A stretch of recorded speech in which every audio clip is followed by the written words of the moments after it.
Olá, voltei!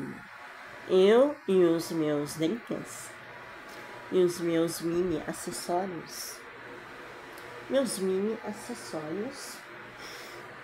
Meus corações coloridos, tô tudo já retorcido aqui. Meus anéis, os corações estão tudo retorcido. Meus anéis. Então, continuando com a leitura do Celso Furtado, Formação Econômica do Brasil.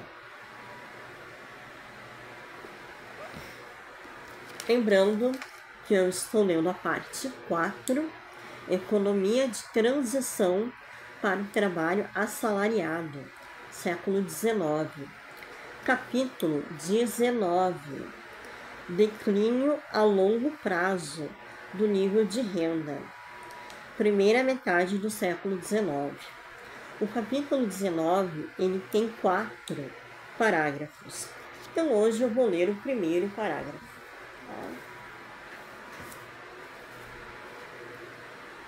Capítulo 19, primeiro parágrafo.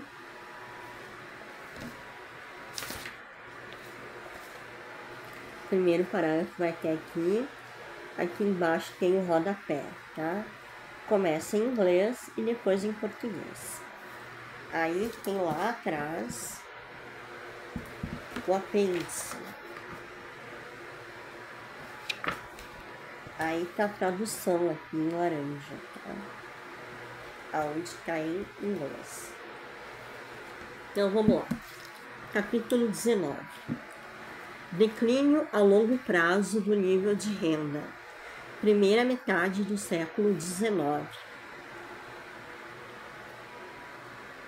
Condição básica para o desenvolvimento da economia brasileira na primeira metade do século XIX teria sido a expansão de suas exportações.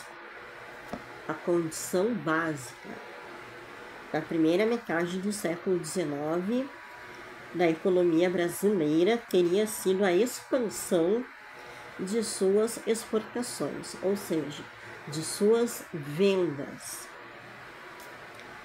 Fomentar a industrialização nessa época, sem o apoio de uma capacidade para importar, comprar, em expansão seria tentar o impossível, num país totalmente carente de base técnica.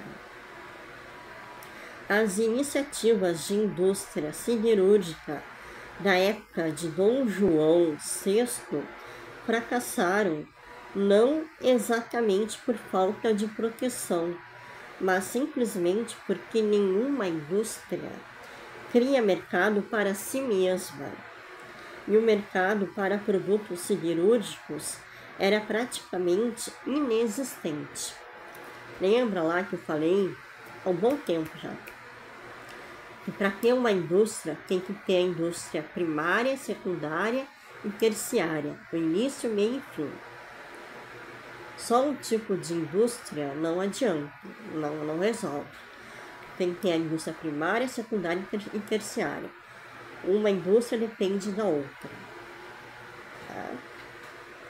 O pequeno consumo do país estava em declínio com a decadência da mineração e espalhava-se pelas distintas províncias, exigindo uma complexa organização comercial. A industrialização teria de começar por aqueles produtos que já dispunham de um mercado de certa magnitude, como era o caso dos tecidos. Única manufatura cujo mercado se estendia, inclusive, à população escrava. Ocorre, porém, que a forte baixa dos preços dos tecidos ingleses, a que nos referimos, dificultou a própria subsistência, ou seja, a própria sobrevivência do pouco artesanato têxtil que já existia no país. A baixa de preços foi de tal ordem que se tornava praticamente impossível defender qualquer indústria local por meio de tarifas. Teria sido necessário estabelecer cotas de importação. Cabe reconhecer, entretanto, que dificultar a entrada no país de um produto cujo preço apresentava tão grande declínio seria reduzir substancialmente a renda real da população numa etapa em que esta atravessava grandes dificuldades.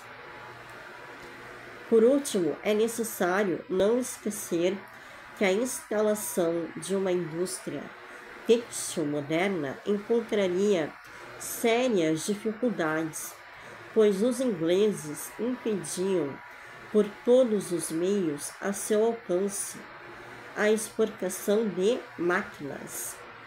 Agora vem o rodapé 95.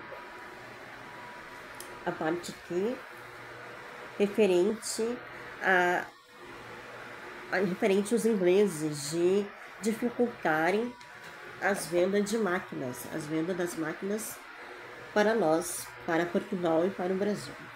Então vamos lá no apêndice, ler o início, porque está em inglês.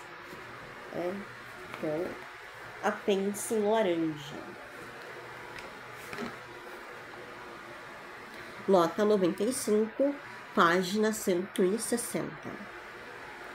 O governo britânico tomou todas as precauções para impedir que as novas máquinas ou um conhecimento prático delas saíssem daquele país. E os agentes britânicos até embarcaram essas máquinas de volta para a Inglaterra, pois poderiam ser compradas nos Estados Unidos.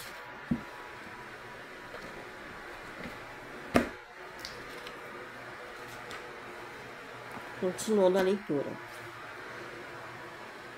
A mecanização da indústria têxtil norte-americana fez-se principalmente por máquinas fabricadas no próprio país, o que foi possível graças à cooperação de operários especializados ingleses, que emigraram escapando ao controle das autoridades britânicas.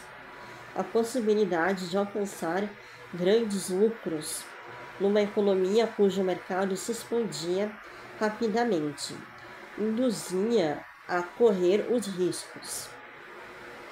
Tá? Lembrando que a Inglaterra prejudica muito o Brasil e Portugal, porque a exigência da Inglaterra era a abolição da escravatura e Portugal se negou a abolir os escravos. Né? E no Brasil a escravidão continua, tudo por causa dos senhores feudais portugueses, né? Da agricultura. Então, o nosso maquinário era dificilmente vendido lá fora, né? Por culpa dos ingleses. Foi o que deu a entender aqui, tá? E os ingleses também não vendiam muito suas máquinas para Portugal, né? Então, o Brasil se expandiu basicamente pela exportação por vendas da sua agricultura, mas o maquinário foi bem complicado, tá? E a continuação fica para o futuro, tá bom? A continuação da leitura. Então, era isso aí. Amanhã, se não houver nenhum imprevisto, eu volto com minutos de sabedoria e a continuação da leitura da Bíblia. E tchauzinho!